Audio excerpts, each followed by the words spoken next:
우리 교회는 법인 아닌 사단으로 법원이 인정을 하고 있는데, 국가는 교회를 법인 아닌 사단이라고 보고 있는데, 법인 아닌 사단, 우리 보통 이 종교단체인 교회를 법인 아닌 사단이라고 하는데, 법인 아닌 사단 교회의 재산 소유 형태를 잘 이해하셔야만 교회가 정관을 제정할 때 교회 재산 처분, 그리고 재산 관리, 그리고 교회 건물을 담보로 융자받는 사건들, 이런 모든 문제를 한꺼번에 다 해결할 수 있는 법리가 여기에 들어와 있습니다.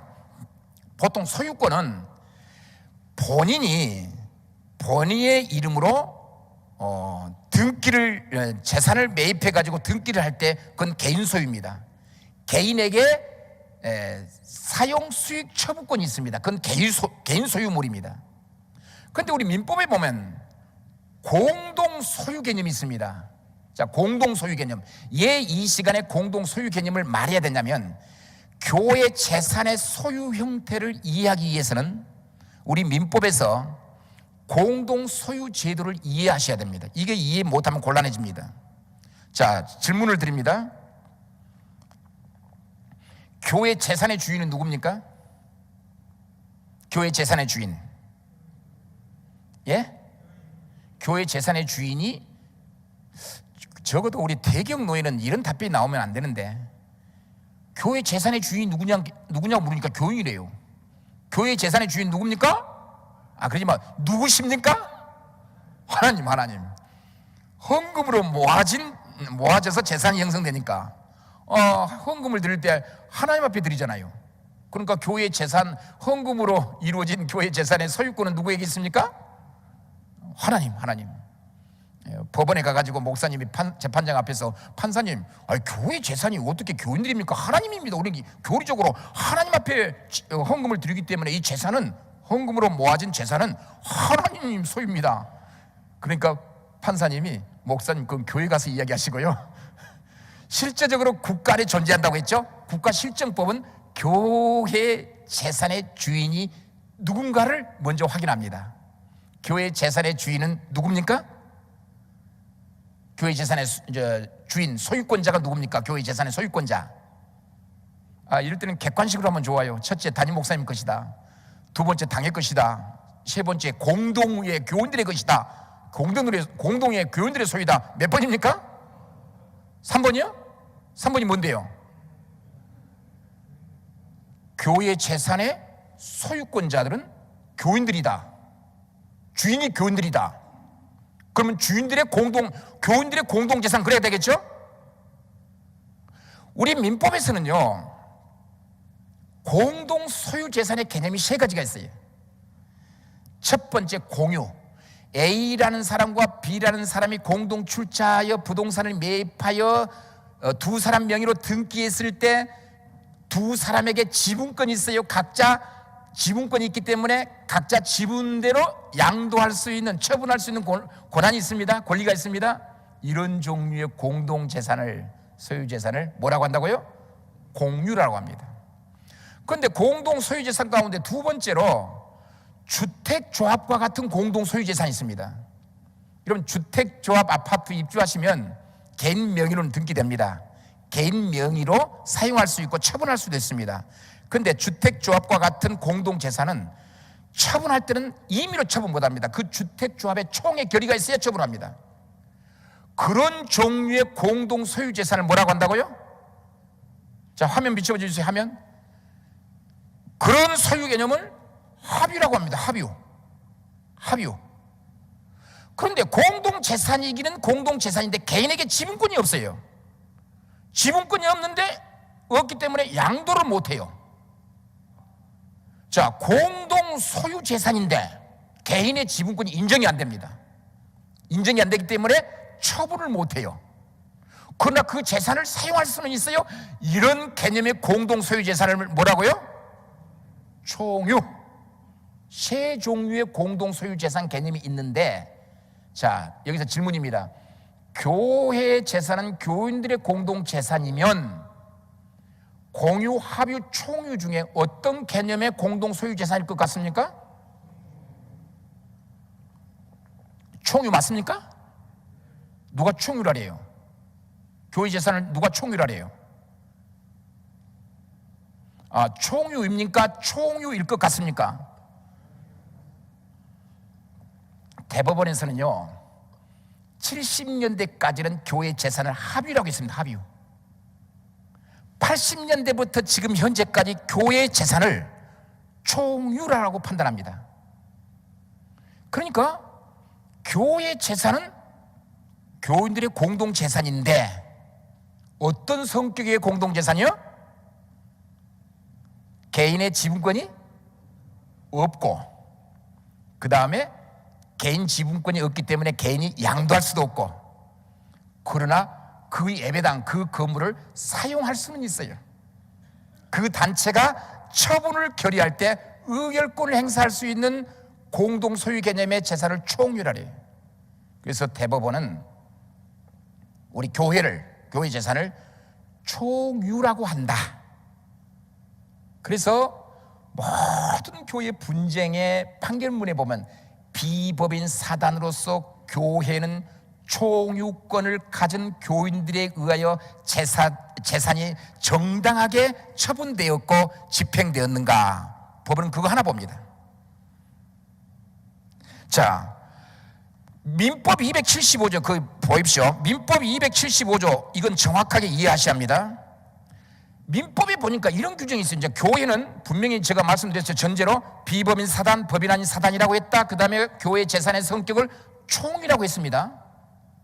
민법에 이런 규정이 있습니다. 민법에 법인 아닌 사단의 사원이 집합체로서 물건을 소유할 때는 뭐라고 한다? 총유를 한다. 이걸 교회에 적용합니다. 자, 교회 재정이든 재산이든 민법 275조를 적용합니다. 법인 아닌 사단인 교회가 사원들이, 교인들이 집합체로서, 교회로서 어떤 물건, 부동산을 소유할 때는 그 부동산은 뭘로 한다? 총유로 한다. 그 말을 풀어서 얘기해 보는 거예요. 뭐라 한다? 개인의 지분권이 없는 공동 소유 재산이라고 한다. 이런 원칙을 정확하게 이해를 하시면은 문제는 다 끝났습니다. 이제 교회 재산을 처분할 때는 누구한테 물어봅니까? 누구한테 물어보고 처분합니까? 예? 쉽게 설명하자고요. 교회 재산을 처분할 때 누구한테 물어봅니까? 재산의 주인한테. 재산의 주인한테 물어보는 거예요. 주인이 누굽니까? 교인들이 뭘 통해서 처분합니까? 사원총회, 공동회의를 통해서 재산을 처분합니다. 자, 교회 재정 집행을 하는데 누구한테 물어보고 집행해요? 주인들한테. 이것이 모든 법의 기초입니다. 그래서 우리 교단 헌법에 그 재정 예산 편성을 공동회의가 합니다. 교인들이 해줍니다. 공동회의에서 예산을 편성합니다. 주인들이 성교비는 1,000만 원만 쓰세요. 승인해 예산을 편성해 주었으면 집행하는 사람들이 1,000만 원, 주인이 집행해 준 대로, 예산을 세워준 대로 집행하면 되는 거예요. 그런데 교인을 집행하고 나서 또 누구한테 승인을 받아요? 재정 집행을 하고 누구한테 승인을 받아요? 공동의 승인을 받는 거예요. 승인을 받지 않으면요, 공동의 승인을 받지 아니하면 어떻게 됩니까?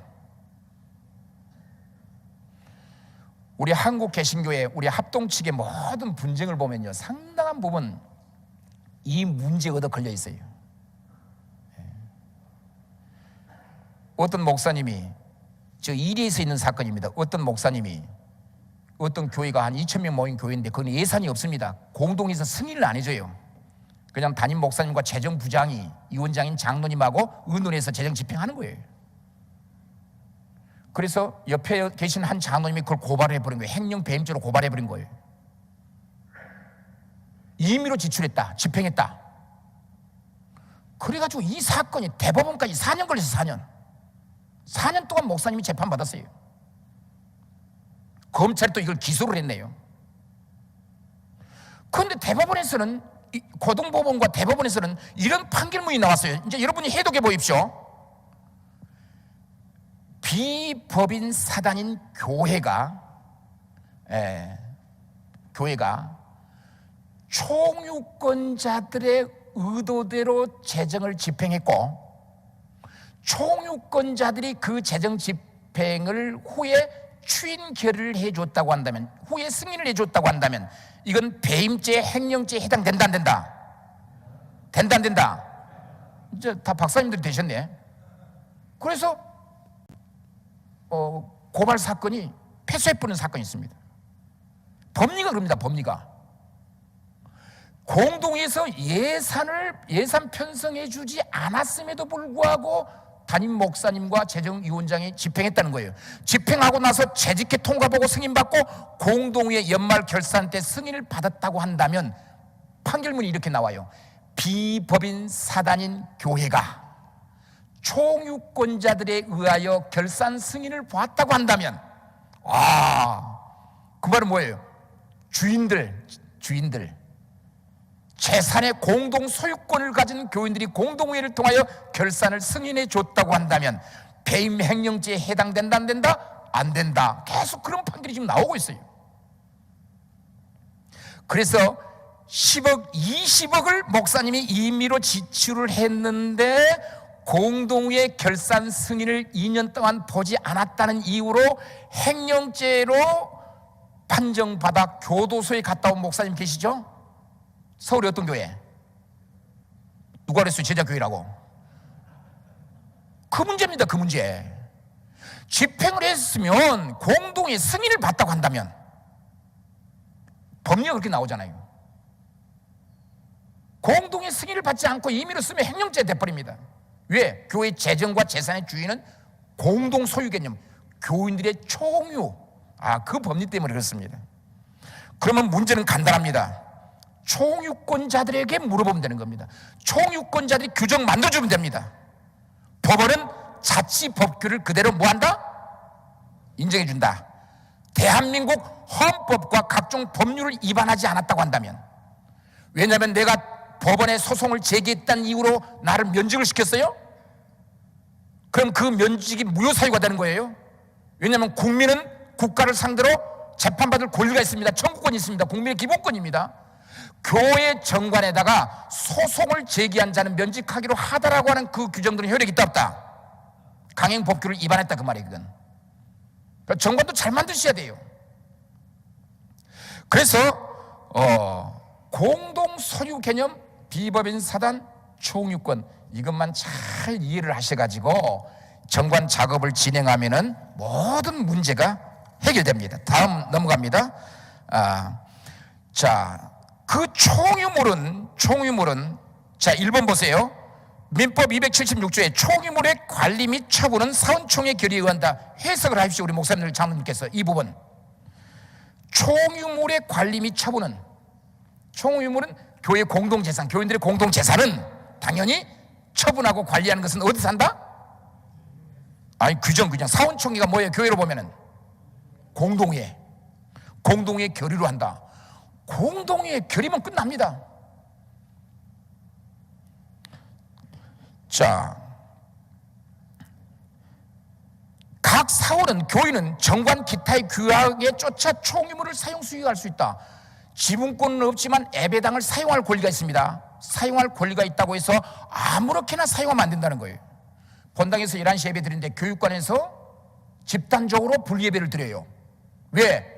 이 총유권을 가진 교인이기 때문에 이 예배당을 사용할 권리가 있기 때문에 11시 예배 시간에 교육관에서 단체로 분리예배를 드릴 때 그게 합법입니까? 불법입니까? 예, 불법입니까? 민법에서 사용수익은, 사용할 수 있는 권리는 뭘 따라 사용한다? 정관 기타의 규약을 쫓아 사용한다 그랬어요. 그러면 이것도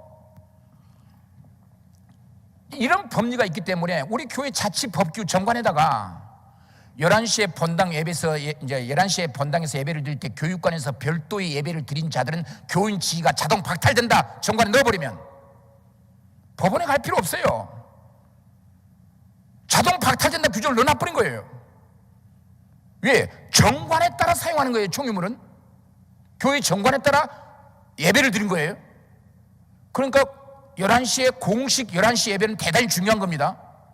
11시 예배 시간에 교육관에서 단체로 예배 드린다? 그럼 막을 길이 없어요. 그런 교회가 많죠 요즘? 광주중앙교회, 좀 사랑의 교회, 광석교회 전부 다 분쟁 있는 교회는 분리예배 드립니다. 분리예배. 쿠데타 일으켜갖고 별도로 예배 드려요. 그런데 그들에게 이 예배당을 사용할 권리가 있는 거예요. 그래서 항상 정관상으로 그런 문제를 정확하게 넣어놓으면 문제가 없다는 거죠. 지금까지 이야기를 잘 정리하실 경우 이 대법원 판결문이 이제 이해가 될 겁니다. 교회 재산과 재정의 처분 집행의 원칙, 이 판결문, 대법원의 판결문입니다. 지금까지 저 강의를 잘 들으셨다고 한다면 이 부분이 이해가 갈 겁니다. 지금까지 강의 결론입니다. 기독교 단체인 교회에 있어서 교인들의 연보, 헌금, 기타 교회 수입으로 이루어진 재산은 재산의 성격이 나오죠. 교회 재산의 성격, 이 대법원의 판결입니다. 이게 재산은 특별한 사정이 없는 한 그 교회 소속 교인들의 총유에 속한다. 지분권이 없는 공동재산에 속한다 그 뜻이죠. 총유에 속한다. 따라서 그 재산의 처분은 원칙이 두 가지가 있습니다. 그 재산의 처분은 교회 정관 기타 규약에 의하거나, 첫째는 교회 정관, 교인들이 만들어준 총유권자들이 그들의 총회를 통해서 정관에다가 재산 처분을 규정했다고 한다면 그 규정대로 할 것이요. 정관이 없으면요? 그것이 정관이 없는 경우에는 그 교회 소속 교인들의 구성된 뭐에 따른다? 총회 결의에 따른다. 그러니까 정관이 있으면 교인들이 합법적으로 만들어준 적법한 절차에 의해서 정관에 재산 처분은 당에다가 임해준다라고 하는 정관을 만들어주면 당회가 처분해도 위법이 아니라는 거예요. 원칙입니다. 그러니까 자 보세요. 재산 분쟁이 발생했을 때 당회가 재산 처분했어요. 왜? 정관이 있더라고요. 그러면 정관에 당회가 재산 처분권을 갖고 있을 때, 재산을 처분했을 때 적법하게 당의 결의로 재산을 처분했다는 사실을 입증하려면 그 정관이 적법하게 만들어져야 돼요. 공동회의가 적법한 절차를 거쳐서 정관을 만들어줄 때 그 정관에다가 앞으로 우리 교회 재산 처분은 어디에 임한다? 당에 임한다. 이 임받은 권한으로 당회가 재산을 처분하면 합법이라는 거예요. 그러면 재산을 처분한 당에는 뭘 입증해야 되냐면 우리가 이 정관대로 재산을 처분했는데 이 정관은 누가 만들어줬다? 어디서 만들었다? 공동에서 만들었다. 공동에서 적법한 절차에 의해서 만들어줬다는 사실을 입증해야 돼요. 그런데 죄송한 이야기지만 우리 모든 교회의 정관을 들여다보면 공동에서 만들었습니까? 당의 목사님이 뚝딱거려 만들었습니까?